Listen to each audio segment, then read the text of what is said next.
오늘 우리에게 주시는 하나님의 말씀은 마태복음 9장 9절에서 13절까지의 말씀입니다. 마태복음 9장 9절에서 13절까지의 말씀을 함께 합독하겠습니다. 시작.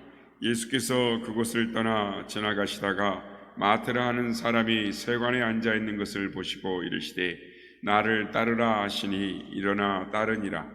예수께서 마태의 집에서 앉아 음식을 잡수실 때에 많은 세리와 죄인들이 와서 예수와 그의 제자들과 함께 앉았더니 바리새인들이 보고 그의 제자들에게 이르되 어찌하여 너희 선생은 세리와 죄인들과 함께 잡수시느냐?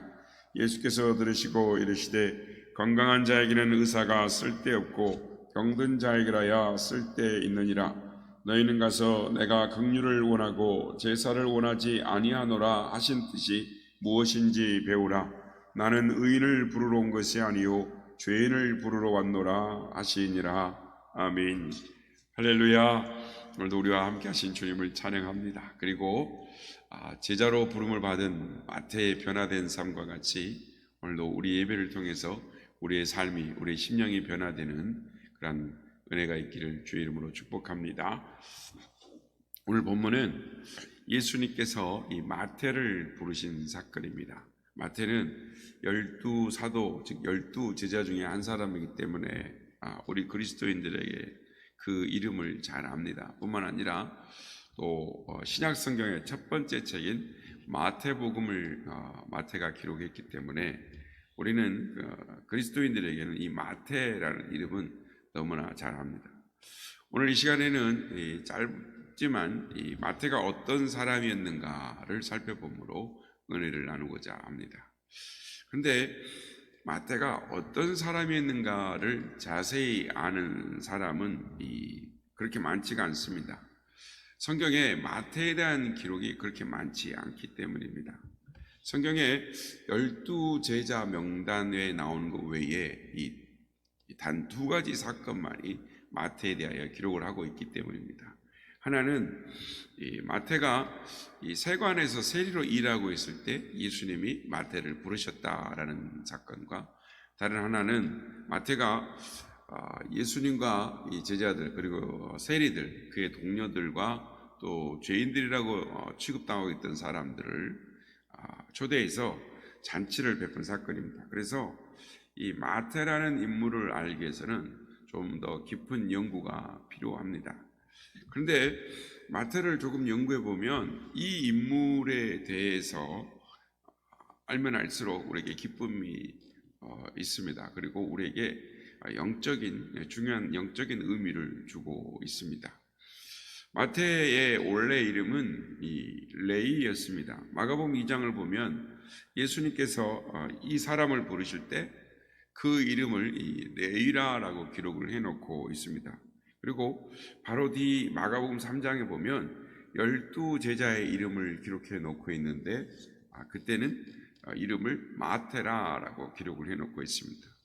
누가복음도 마찬가지로 이 마태의 이름을 레이라라고 기록을 해놓고 있습니다. 그러니까 아마 그의 이름이 예수님의 제자가 된 이후에 이름이 바뀐 것 같습니다. 그러니까 예수님께서 그의 이름을 바꿔주신 듯 합니다. 그런데 마태가 쓴 이 마태복음을 보면은 레이라는 이름이 나오지를 않습니다. 그러니까 예수님께서 자기를 제자로 부를 때 마태를 부르셨다라고 기록을 하고 있습니다. 이 마태복음을 쓸 때에는 마태가 이미 주님의 제자로서 부르심을 받고 사역을 한 지 30년이 지난 때였습니다. 그러니까 아마도 마태는 이 레이라는 옛 이름을 기억조차 하고 싶지 않았기 때문이 아니었을까라고 추정할 수 있습니다. 그러면 레이 시절의 마태는 어떤 사람이었을까요? 레이라는 이름을 봐서는 이 사람이 레이 지파였을 거다라는 것으로 추정이 됩니다. 그리고 부모가 이 레이라고 이름을 지었을 때는 그가 이 레이 지파, 즉 제사장 같은 사람이 되거나 경건한 하나님의 사람으로서 하나님의 일을 하는 그런 하나님의 일꾼이 되기를 바람으로 그 이름을 지었을 것입니다. 그리고 이 부모가 이 신앙 훈련을 마태에게 철저하게 시킨 것을 알 수가 있습니다. 마태복음을 보면 우선 구약 성경이 이 다른 복음, 그러니까 마가복음, 누가복음, 요한복음에 비해서 3배 이상 구약의 성경의 내용들이 인용이 되어 있습니다. 즉 그러니까 99번의 인용을 하고 있는데요. 그것도 이 구약의 내용을 거의 모든 부분을 망라해서 예수님을 증거합니다. 그러니까 율법서인 토라, 그리고 예언서인 느리님서라고 하고 성문서로 역사에 나와 있는 그 내용들을 케투빔이라고 하는데, 그래서 토라와 느디빔과 케투빔, 이 모든 율법서에 있는 총 내용을 망라해서 예수님이 어떤 분이시다라는 것을 증거하고 있습니다. 그래서 마태가 이 어려서부터 철저하게 율법 교육을 받았고, 또 그래서 전문적인 율법적 지식을 가지고 있었다, 그런 수준의 사람이었다라는 것입니다. 그런데 이렇게 신앙 훈련을 받고 하나님을 위해 크게 쓰임 받을 것이라는 기대를 한 몸에 받고 자란 사람이 이 세리가 된 것입니다. 그러니까 하나님의 일꾼이 되어야 될 사람이 하나님 앞에서 부끄럽고 세상 사람들에게 경멸의 대상인 세리가 된 것입니다. 이 당시 세리는 로마 식민 통치 가운데 생겨난 특수한 직업이었습니다. 그러니까 로마가 식민지에서 세금을 걷어들이기 위해서 현지 사람들에게 세금을 거둘 사람을 고용해서 이 사람들은 로마를 위해서 세금을 과도하게 거두면서 동족들을 괴롭혔습니다. 게다가 사리사욕을 하면서 착복까지 했기 때문에 이들을 보는 시선이 고울 리가 없습니다. 그래서 매국노라라고 경멸을 당했고, 또한 창기나 이 죄인들처럼 천시를 당했던 것입니다. 이 레이가 그가 어떻게 이 세리가 되었는지는 모르지만 그는 세상과 야합하는 생활을 시작했습니다. 선민으로서의 긍지를 갖기보다는 자신의 욕심을 채우기 위해서 수단과 방법을 가리지 않는 현실주의자가 되어 있었던 것입니다.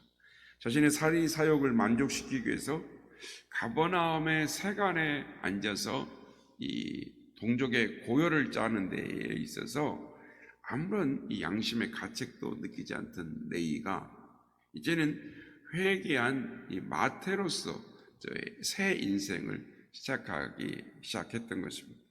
그렇습니다. 레이라는 이름, 이 이름을 마태는 기억하기조차 싫었던 것입니다. 레이 시절 그가 살았던 삶이 하나님 앞에 얼굴을 들기 부끄러운 모습이었습니다.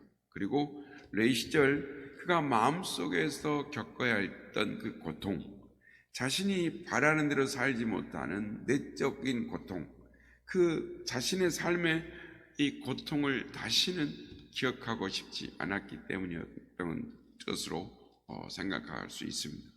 이렇게 레이로 힘든 삶을 살고 있을 때 예수님께서 마태를 찾아오셨습니다. 그리고 그를 변화시켜 주셨습니다. 부끄러운 삶을 청산하게 해 주셨습니다. 그가 바라던 삶을 살 수 있도록, 새로운 삶을 살 수 있도록 용기와 힘을 주셨습니다. 그래서 그는 이제 완전히 새로운 삶을 살게 되었던 것입니다. 과거에 자신 레이를 버리고 이제는 새 사람, 새롭게 된 마태의 삶을 살게 해주신 것입니다. 사랑하는 성도 여러분, 우리는 우리 스스로 우리가 바라는 삶을 살 수가 없습니다. 우리 스스로 우리의 인생을 살아나가려고 할 때에 우리는 레이의 삶을 살 수밖에 없습니다. 그러나 주님을 만나고 주님께서 함께 하실 때에 우리가 바라는 삶을 살 수 있게 되는 것입니다. 바로 하나님을 기쁘시게 드릴 수 있고 우리의 삶에 기쁨과 평안이 가득한 마태의 삶을 살 수가 있게 되는 것입니다. 그렇습니다. 이 시간 우리 안에 아직도 이 마태의 아직 레이의 삶의 부분이 남아있다면 우리는 주님을 만남으로 그 삶의 영역들을 청산해야 될 줄로 믿습니다. 또 그리고 이미 주님을 만나 마태로서의 변화된 삶을 살고 있다면 더욱더 힘차게 마태의 삶을 살아가는 우리가 모두가 되어야 될 줄로 믿습니다. 마태는 레이였던 자기가 이 마태가 되는 과정을 간단하게 오늘 본문에 기록을 하고 있습니다. 오늘 본문 9절에서 10절 보면 자기가 세리로 세관에서 앉아 일하고 있을 때 주님께서 자기를 찾아와 주셔서 불러주셨다라는 것입니다. 그리고 자기 집에서 주님과 그 제자들 그리고 자기의 동료와 지인들과 함께 식사하며 교제했다라고만 이 기록이 되어 있습니다. 그런데 누가복음에서는 누가는 이 내용을 보다 더 자세하게 기록을 하고 있습니다. 누가복음 5장 29절 이하를 보면 레이가 예수를 위하여 자기 집에서 큰 잔치를 하니 세리와 다른 사람이 많이 함께 앉아 있는지라 라고 기록을 하고 있습니다. 그러니까 마태가 예수님을 만나고 새 사람이 되고 예수님의 제자가 되면서 예수님을 모시고 와서 자기 집에서 잔치를 벌였는데 아주 큰 잔치를 벌였다라고 말을 하고 있습니다. 여기서 우리가 주목하게 되는 것은 마태가 왜 예수님을 자기 집에 초대해서 큰 잔치를 베풀었을까라는 것입니다. 여러분, 왜 마태가 예수님을 초대해서 큰 잔치를 베풀었을까요? 무엇보다도 기뻤기 때문일 것입니다. 자기가 레이의 삶을 청산하고 마태의 삶을 살게 된 것이 너무나 기쁘고 그 기쁨이 커서 잔치를 벌이게 된 것입니다. 그렇습니다. 레이가 마태가 된 뒤 그가 상상한 그 이상의 기쁨을 모았기 때문이다라는 것입니다. 레이 시절에 하나님 앞에 제대로 설 수 없었던 이 영적인 무거운 짐을 벗어버린 그 기쁨을 맛보았던 것입니다. 부모님의 기대를 저버리며 살아오면서 그리고 세상 사람들의 손가락질을 받아오면서 살면서 그를 짓눌렀던 마음의 고통, 그 짐을 벗어버린 그 기쁨을 맛보았을 것입니다. 그리고 앞으로 주님을 위해 살게 됐다라는 이 차원이 다른 기쁨, 그 기쁨을 맛보게 되었을 것입니다. 그래서 마태는 잔치를 하지 않고는 견딜 수가 없었다라는 것입니다. 20세기의 이 최고의 기독교 사상가 중에 한 사람을 들라고 하면 C.S. 루이스라는 사람을 들 수가 있습니다. 고인이 있죠. 근데 그분이 쓴 책 중에 예기치 못한 기쁨이라는 책이 있습니다. 이 책은 이 자신의 자서전과 같은 책인데요. 무신론자였고 회의론자였던 그가 어떻게 예수 그리스도로 알게 되었고 자기가 회심하게 되었는가, 즉 기독교인이 되었는가를 자세하게 밝히고 있습니다. 이 책에 이런 내용이 나옵니다. 많은 사람들이 사랑하는 사람을 처음 만날 때 큰 기쁨을 맛보게 되는데 그 기쁨을 경이라고 할 수 있다. 그런데 예수 그리스도를 만날 때는 이것과는 비교할 수 없는 큰 기쁨을 맛보게 되고 그 기쁨을 설명하기에는 힘든 놀라움이 있다라고 말을 합니다. 여기서 이 기쁨은 예기치 못한 기쁨이라고 표현을 하고 있습니다. 그러니까 자신이 노력해서 얻은 것이 아니고 또 자기가 기대해서 얻은 것이 아니라 자신이 생각하지 못했던 기대하지 못했던 큰 기쁨, 그러니까 전적으로 주님께서 자신을 찾아오시고 만나주셔서 얻게 된 그 기쁨. 그래서 C.S. 루이스는 책의 머리에 이 재미있는 말을 이렇게 써놨습니다. 나는 오로지 나 혼자만 알고 있다고 생각하는 그 느낌을 말할 경우에 세상에 당신도 그렇게 느꼈단 말이에요? 나만 알고 있는 거라고 생각했는데 그런 줄 알았는데 이렇게 말하는 사람, 나도 그 기쁨을 알아요 라고 말하는 그 한 사람이 있다고 한다면, 아니 그 이상일 때라 할지라도 그 사실에 용기를 내어서 이 책을 쓴다라고 말합니다.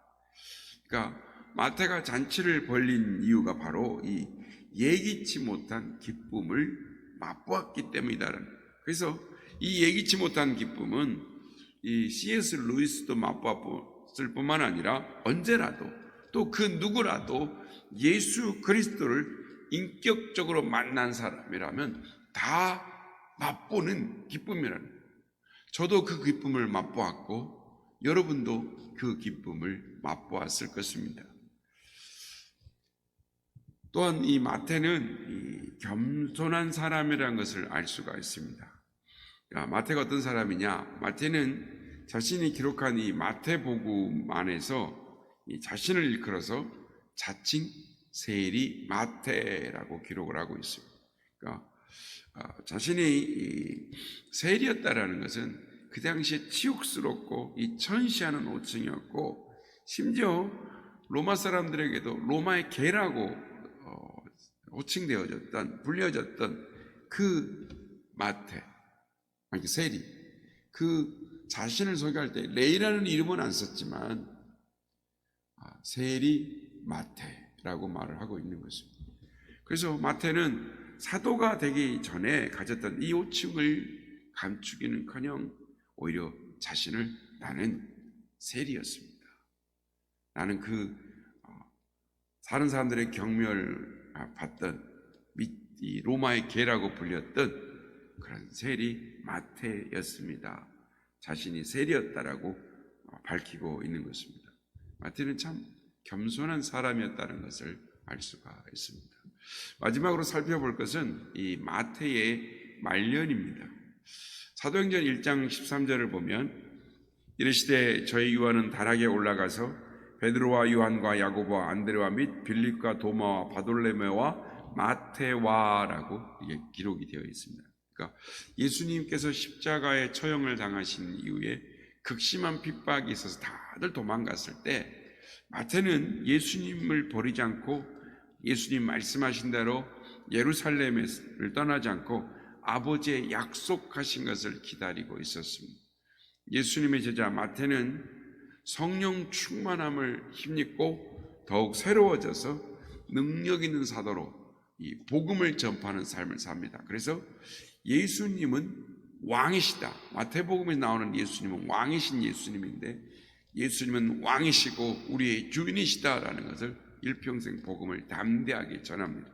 그래서 전승에 의하면 마태는 초기에 팔레스타인 일대에서 복음을 전했고 나중에 이 애굽과 구스 즉 에티오피아 그리고 마게도니아 또 바데 지역에 가서 주로 주님의 복음을 전파했습니다. 그리고 약 60여 년경에 에티오피아 나다바 지역에서 T자형 십자가에 달려서 이 미늘창 즉 그러니까 나무 가지처럼 갈라진 창이 있는데 그 미늘창에 찔려서 순교했다라고 기록되어져 있습니다. 그는 최후까지 왕 대신 예수님께 충성을 다하고 믿음과 당당한 모습으로 순교를 했습니다. 변함없이 충성한 제자, 그 제자가 바로 마태였던 것입니다. 성도 여러분, 우리는 모두 다 예수님의 제자로 부르심을 받았습니다. 바라기는 제자 마태와 같이 제자의 부르심에 합당한 삶, 변함없는 충성의 삶을 살아가는 제자의 삶을 살아가는 우리 모두가 다 되시기를 예수님의 이름으로 축복합니다.